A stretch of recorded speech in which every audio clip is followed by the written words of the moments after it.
review. Book 101 is all about the books that I read for the last 40 years. And today I have my special guest.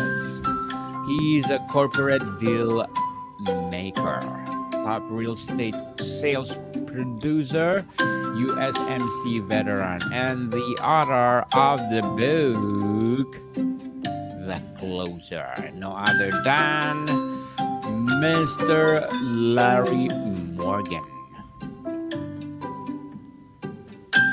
Welcome to Book 101, Mr. Larry, and can you please introduce more about yourself?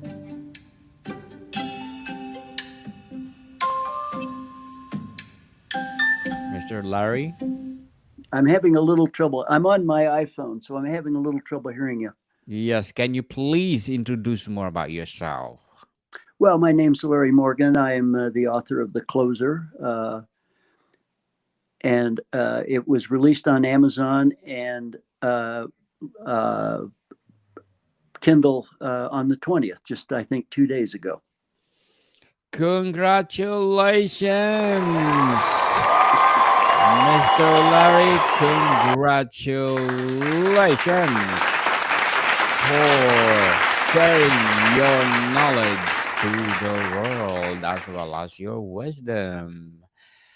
What motivated you to explore the high stakes world of sales, and what the central message do you hope readers take away from your book, The Closer? Well, I spent 50 years in commission sales, starting out as an encyclopedia salesman in Iowa. And I ran into lots of fascinating characters along the way and made friends with them. And they've, for years, encouraged me to write a book about my sales adventures and my sales career. And about a year ago, I finally started on it. And I got caught up in it. Had a lot of help and encouragement from my friends. And the result is The Closer. Indeed, The Closure. How do you characterize a closer in your book, and why this his role is so critical in high-powered sales? Well, The Closer is really an inside look at the world of high powered sales and big money and big egos. And I, I, I spent so much time earlier in my career selling things that would not be considered, big league sales, but I made a lot of money doing it. And I ended up and retired, in fact, 3 times before I finally blundered literally into doing corporate mergers. Uh, and I discovered that we were all salesmen. The only difference between the encyclopedia salesman and the guy in the corporate boardroom was the price of what we sold and the commission we got for selling it. Mr. Larry, what stereotypes or misconceptions about sales industry does your book challenge? Well, it's amazing that so many corporations spend literally thousands and thousands of dollars onboarding salespeople with no training. In fact, if you look at even college curriculums in business schools, they don't teach any courses in sales. They teach marketing, they teach all other sorts of, courses about business. But when it comes down to face sales, I don't think I've ever seen a course in a school. There could be a few reasons for that. One could be that most salesmen lack advanced degrees, which universities require to be on the faculty. It could be that sales in general has a negative connotation. Most people that are engaged in sales don't call themselves salespeople. They call themselves marketers or account executives or company representatives. I always called myself a salesman because that's what I was. That's what I did. That's how I made my money. Indeed. That's how you make the money itself. How do oversized egos shape team collaboration or deal making in competitive sales environments? Well, I always used to tell salespeople that when the ego of a salesperson collides with the ego of a customer, the salesperson loses. Period.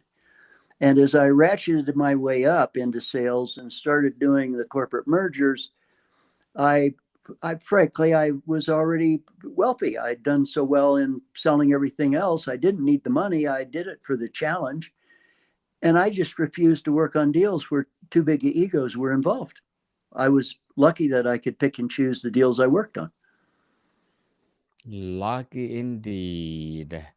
In your experience, Mr. Larry, does the pursuit of big money often test our ethical boundaries, and how do professionals balance this tension? It comes up against ethics constantly. And I was fortunate in that I had a close friend, in fact, a beer drinking buddy who was also my personal attorney. And I got all sorts of good guidance and counseling from him. When I would come up against an ethical decision, his rules were quite simple: full disclosure, never lie, and keep it simple. And I followed those rules for the last 35 years. And after 100 corporate transactions, I've never been sued. I've never been involved in litigation. And as you know, it's the world of corporate mergers and acquisition is very litigious. Indeed. And Mr. Larry, can you share an example where clashing egos either catalyze breakthrough or derailed a major deal? Well, in the corporate world, we're automatically dealing with big egos. The CEOs of big companies have big egos. That's how they got to be CEOs. And the owners of major corporations that are big enough to be attracted by to a large corporation, those owners generally have pretty big egos too.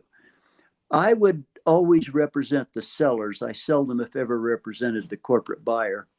And I would simply get to know my seller. And if I detected a big ego, I would tell them about it. And I would tell them that if they wanted to make this deal happen, for the time being, they were going to have to suppress that ego, and they were going to have to acquiesce to the ego of the guy that was trying to buy their corporation. Indeed. What habits or qualities consistently distinguish elite closer from their peers? Would you repeat that again? I'm sorry, I'm having trouble on my little iPhone. What habits or qualities consistently distinguish elite closers from their peers? What habits? Again, I'm sorry, I'm having a hard time understanding what you're saying.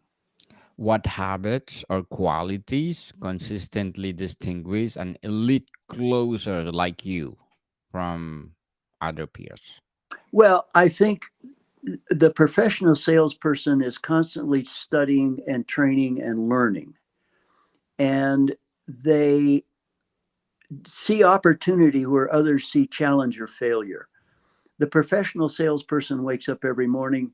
They have to have a positive attitude. They have to assume that they're going to close whatever sale they're working on. And they have to be extremely confident.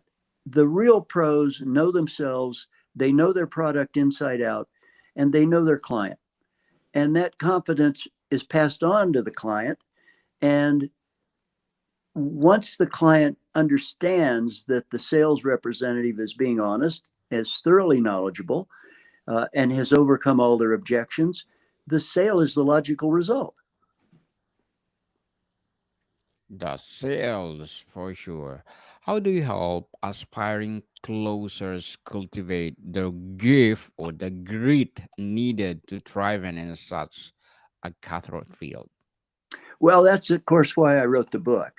The book is really 40 short chapters, and each chapter is kind of a short story in itself.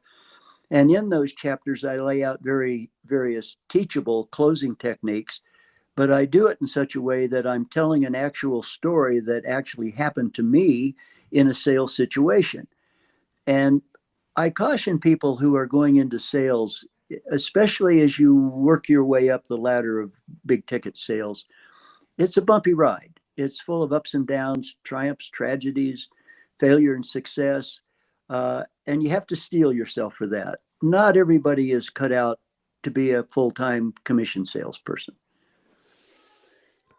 Mr. Larry, what common ethical dilemmas do closers face and how can they be uphold integrity under pressure? Well, a good example would be occasionally I would have a client who owned a large successful corporation. I would find the appropriate buyer. They'd start negotiating. The deal would look good. And then at some point in the transaction, the seller would admit to me that he's got a fatal illness and he's going to die in 6 months. Well, the buyer is counting on the seller to hang around for at least a year for a smooth transition. Now, this may be a buyer that I've sold numerous companies to, and they've always treated my clients fairly. And I have some ethical responsibility to them. My initial ethical responsibility, of course, is to the client who's hired me and who pays me. I used to call my attorney when this would happen, and he would give me very good advice. He told me that the client really should fess up to the buyer about his health issues because sooner or later, the buyer is going to find out. And if he finds out before the deal closes, it's going to kill the deal. And if he finds out after the deal closes, there's liable to be litigation. So honesty is always the best policy. This occurred to me in 3 deals. I had 3 clients who were dying. And in all cases, I told them what my attorney had told me. I told them to consult their own attorney. In all 3 cases, they agreed. And they confided in the buyer the health issues they had. Took a little bit of renegotiation, but we ended up and closed all 3 deals. How do top performers recover from repeated setbacks without losing motivation? Most of them don't. Um, what you try to do in the sales situation is you try to structure it in such a way that you avoid those setbacks. I remember when I was selling encyclopedias, my sales manager told me that if you get enough yeses, enough no's, eventually you'll get a yes. Well, I decided that was nonsense. You know, a no is a bullet to a salesperson's heart. I tried to avoid those no's. If you get 10 no's, that's 10 bullets. You know, the heart can only take so many wounds. And I was only 17 years old, so I was too young to die. So I decided that rather than get all these no's, I would try to qualify my prospects so that I was dealing with someone who wanted my product and I had a better than average chance of selling it to them. And I used that philosophy throughout my sales career, whether I was selling land or timeshares or corporations. Mr. Larry, have you seen organizations successfully mitigate unethical practices driven by deal pressure? Well, they don't all. Are you talking about a salesperson working for an organization that has ethical problems? In general, Mr. Well, Larry. I tend to be very blunt and direct, and I find that there's a simple solution to most complex problems. Don't work for a corporation that has ethical problems. Hmm, indeed.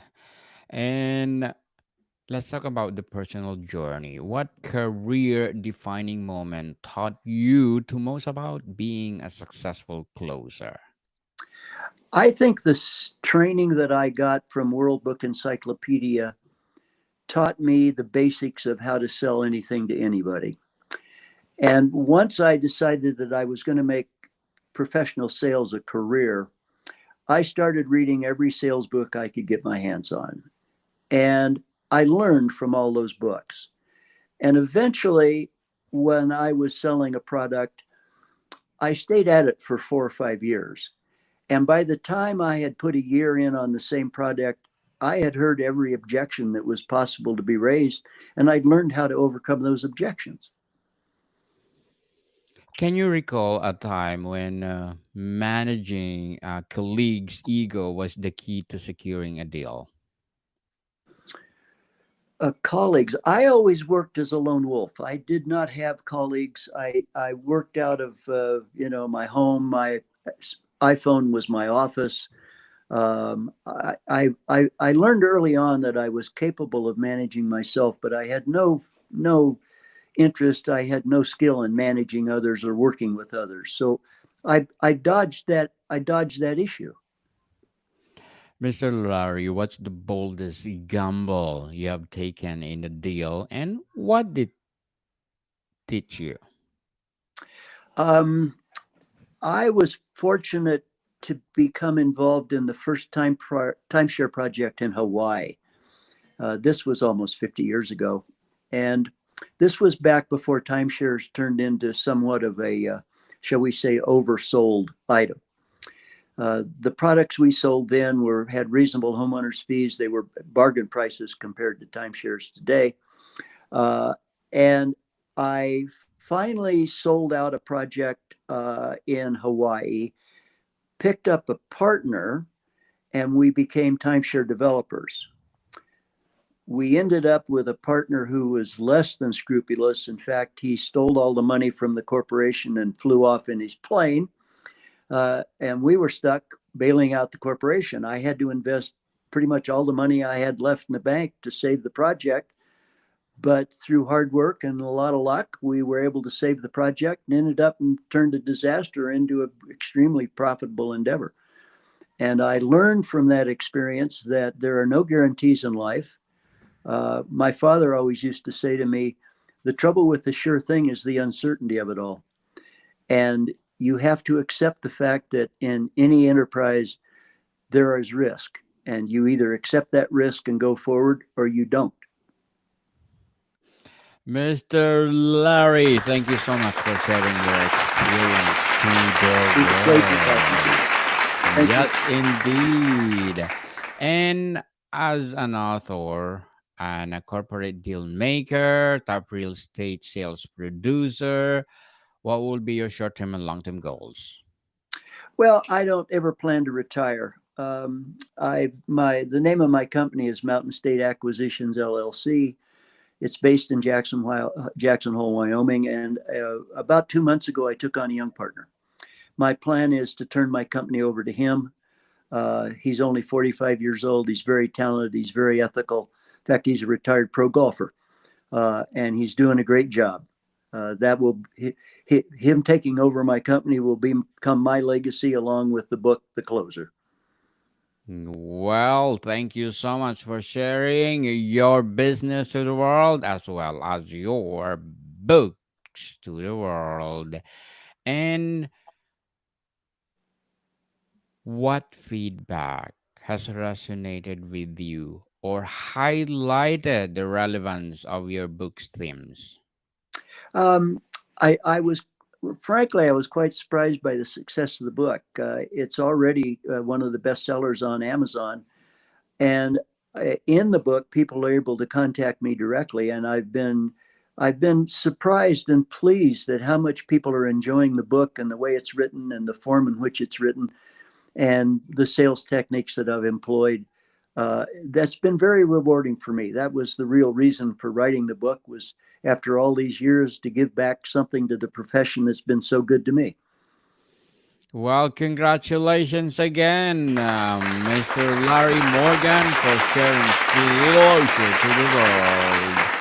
Is the big ego archetype in sales fading, or is it adapting to modern workplace values? I don't know, because I'm rather isolated from the rest of the sales world. I would say that the problem with salespeople today is not ego, because you have to have an ego to be a competent salesperson. But the problem is not so much suppression of ego, but their inability to deal face to face with people. They spend so much time with technology that they miss the opportunity to be in direct contact with the people they're going to have to be in contact with to make sales. I get calls all the time from young guys who are trying to break into the world of corporate mergers, and maybe they've been after a big company for some time, and I land the deal and they ask me, how did you do that? We've sent this guy emails and we've texted him and we've done all this stuff. And I say to them, I called him on the phone. Yes, If you're in sales, the trick is to get face to face with as many people as you can, as many times as you can every day. indeed. And Mr. Larry, before we wrap up our discussion for today, I'm inviting you to please do listen to my other podcast, people, my other podcast, because my abstract essay is already in fifth season, abstract poetry in second season, and book 101 review in fifth season as well, comedy 101 in second season, food 101 in its fifth season too, geography 101 and love letters in third season, mental health 101 in its first season. This is my baby podcast, Mental Health 101, people. Movie 101 review and music 101 in its fourth season. Science 101 and Sex 101 in its first season. And please listen to them wherever you listen your podcast. So, Mr. Larry, who benefits most of the closer and what the practical tools does the book offer them? Well, each chapter pretty much reveals a closing technique that I've successfully used. Uh, and it's, I guess, for a pitch for the book, the answer to all those questions lies in the closer. And I urge people to go on Amazon, either download the Kindle version or the paperback. Frankly, the Kindle version has pictures in it, the paperback doesn't. I think they'll enjoy the book. I think they'll learn a lot from it. And I'm happy to discuss the book with anyone who contacts me. Yes, people, Mr. Larry Morgan, thank you so much for sharing the closer to the world as well as your business. So, can you please invite our listeners to support the closer and your other book? You want the name of the other book? Please. The other book is entitled Poetic Reflections on the Opposite Sex and Life's Other Contradictions. Yes, people, let's support Mr. Larry Morgan because if you support him, more and more and more empowering books to come, more and more empowering business to come. So, Mr. Larry, thank you so much for your time. Thank you, and congratulations on your podcast. Thank you so much, Mr. Larry. You are most welcome to come back if you have something to talk about on Book 101 Review. More to come, people. See you soon.